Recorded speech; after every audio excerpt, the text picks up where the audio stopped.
বড় বড় কথা ফারাক্কার উপর দিয়ে বিদ্যুৎ না গেলে ৮০ জায়গায় এক্ষুনি অন্ধকার। আমি প্রণাম করি ডাক্তার ইন্দ্রনীল সাহাকে। তিনি বলেছেন আমার দেশ আগে, রোজগার পরে। ভারতীয় পতাকা পদদলিত হয়েছে। আমি বাংলাদেশের রুগীদের চিকিৎসা করব না। আমি গোটা ভারতবর্ষের ডাক্তার সমাজ, ব্যবসায়ী, ভারতপ্রেমী নাগরিককে সম্পূর্ণভাবে বাংলাদেশিদের বয়কট করার জন্য অনুরোধ করব। বাংলাদেশের মৌলানা যদি বলতে পারেন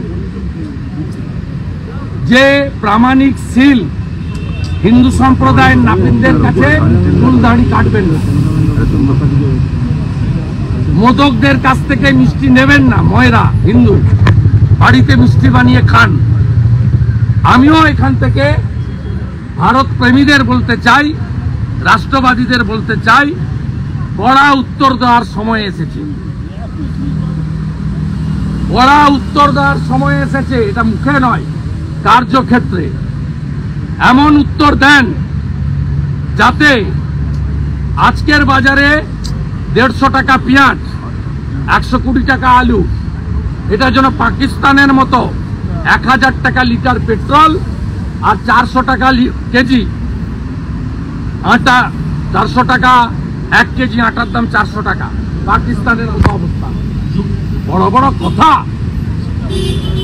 কথা। ফারাক্কার উপর দিয়ে বিদ্যুৎ না গেলে ৮০ জায়গায় এক্ষুনি অন্ধকার, ৮০ জায়গা অন্ধকার হয়ে যাবে। এক্ষুনি যদি ঝাড়খণ্ড থেকে উৎপাদিত বিদ্যুৎ ফারাক্কার উপর দিয়ে গেছে, এক্ষুনি যদি ভারত থেকে বন্ধ হয়, এটা কোনো সেক্টেরিয়ান কথা নয়। আমরা ইউএনএকে সম্মান করি, আমার জাতীয় পতাকা আগে। এই জাতীয় পতাকার জন্য চট্টগ্রামের মাস্টারদা সূর্য সেনেরা আত্মবলিদান দিয়েছেন। ৩,০০০ ভারতীয় সেনা সহ ১৭,০০০ বিএসএফ সহ ভারতীয় লোকেরা, জওয়ানরা আত্মবলিদান দিয়েছেন। কোথায় ছিলেন এরা? ৩০,০০০ বাঙালি হিন্দু আত্মবলিদান দিয়েছেন। তারপরে ৭১-এর বিজয় এসেছে।